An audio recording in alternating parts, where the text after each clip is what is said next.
नमस्कार भक्तों, जय श्री राम। स्वागत है आप सभी का अपने YouTube चैनल में। मौनी अमावस्या व्रत कथा।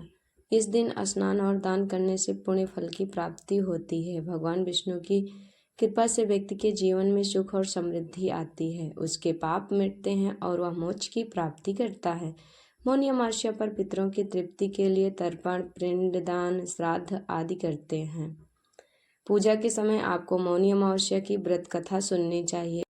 इससे आपका व्रत पूर्ण होगा और आपको पुण्य फल की प्राप्ति होगा।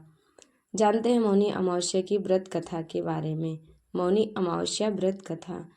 मौनी अमावस्या की पौराणिक कथा के अनुसार कांचीपुर में देवस्वामी का एक ब्राह्मण परिवार रहता था। उसकी पत्नी का नाम धनवती था। दोनों के 7 बेटे थे और एक बेटी थी जिसका नाम गुणवती था। गुणवती जब बड़ी हुई तो उसके पिता ने सबसे छोटे बेटे को उसकी कुंडली दी और उसको ज्योतिष के पास भेजा ताकि उसकी विवाह के लिए लड़का देखा जाए। ज्योतिषी ने बताया कि गुणवती विवाह के बाद विधवा हो जाएगी। यह जानकर उसके पिता देवस्वामी और माता धनवती दुखी हो गए। उस ज्योतिषाचार्य ने बचने का उपाय भी बताया। उसने कहा कि सिंघल द्वीप में सोमा धोबिन रहती है जो बहुत ही पतिव्रता है। यदि सोमा धोबिन तुम्हारे घर आकर पूजा करे और अपना अर्जित पुण्य दान कर दे तो गुणवती का सुहाग बच जाएगा और वह दोष मिट जाएगा। यह जानकर देवस्वामी ने बेटी गुणवती को सबसे छोटे बेटे के साथ सोमा धोबिन के घर सिंघल द्वीप भेजा। दोनों भाई और बहन घर से निकलकर सोमा के घर की ओर चल दिए। दोनों समुद्र के किनारे पहुंचे और उसे पार करने के बारे में सोचने लगे। दोनों को भूख और प्यास लगी थी। दोनों एक पीपल के पेड़ के नीचे बैठ गए। उस पेड़ पर एक गिद्ध का परिवार भी रहता था। गिद्ध के बच्चों ने गुणवती और उसके भाई की बातों को सुन लिया। गिद्ध के बच्चों ने अपनी माँ को गुणवती और उसके भाई के बारे में बताया। तब गिद्धों की माता ने अपने बच्चों को भोजन कराया और गुणवती के पास ले गई। उसने कहा कि तुम्हारी समस्या का हल हो जाएगा, परेशान मत हो, तुम्हें सोमा धोबिन के घर पहुंचा दूंगी। गिद्ध माता की बातें सुनकर दोनों भाई और बहन खुश हो गए। अगली सुबह गिद्ध माता ने गुणवती और उसके भाई को समुद्र पार कराया और सोमा धोबिन के पास ले गई। गुणवती सोमा धोबिन के घर के पास ही रहने लगी। रोज सुबह सोमा के घर वालों के उठने से पहले ही गुणवती उसके घर को लीप देती थी। एक दिन सोमा ने अपनी बहू से पूछा कि रोज घर कौन लीपता है। तब उसने कहा कि उसके अलावा ये काम कौन करेगा। सोमा को विश्वास नहीं हुआ और वह पूरी रात जागती रही। सुबह होते ही उसने देखा कि एक युवती उसके आंगन में आई और आंगन की सफाई करने लगी। तभी सोमा उसके पास आई और पूछा कि तुम कौन हो और ऐसा क्यों कर रही हो। तब गुणवती ने अपने आने का कारण बताया और पूरी बात बताई। इस पर सोमा ने कहा कि तुम्हारे पति की रक्षा के लिए मैं तुम्हारे साथ चलूंगी। एक दिन सोमा गुणवती के घर गई। उस दिन गुणवती का विवाह हुआ। ज्योतिषाचार्य के बताए अनुसार विवाह होते ही गुणवती के पति की मृत्यु हो गई। तब सोमा ने पूजा पाठ किया और अपने पुण्य को गुणवती को दान कर दिया।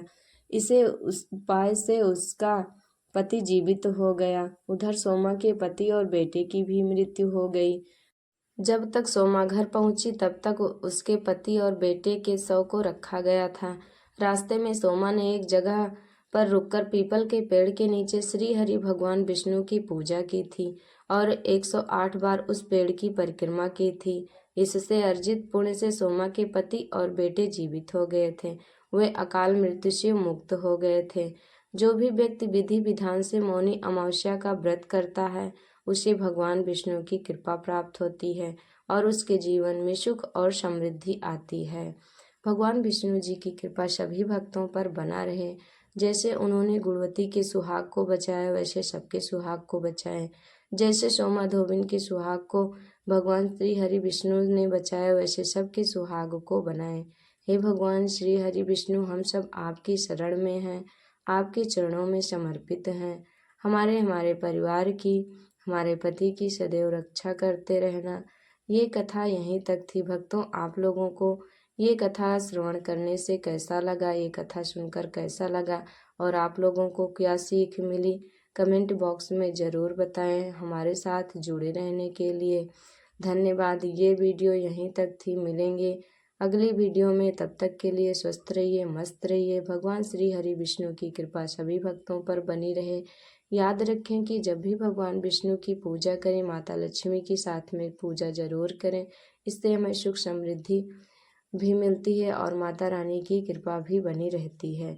मौनी अमावस्या के दिन व्रत ना हो सके तो जब तक नहाए ना तब तक किसी से बोले ना, और मौनी अमावस्या का पुण्य भी मिल जाता है।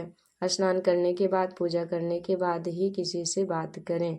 इस प्रकार मौनी अमावस्या का व्रत भी हो जाता है और पुण्य फल की प्राप्ति भी होती है।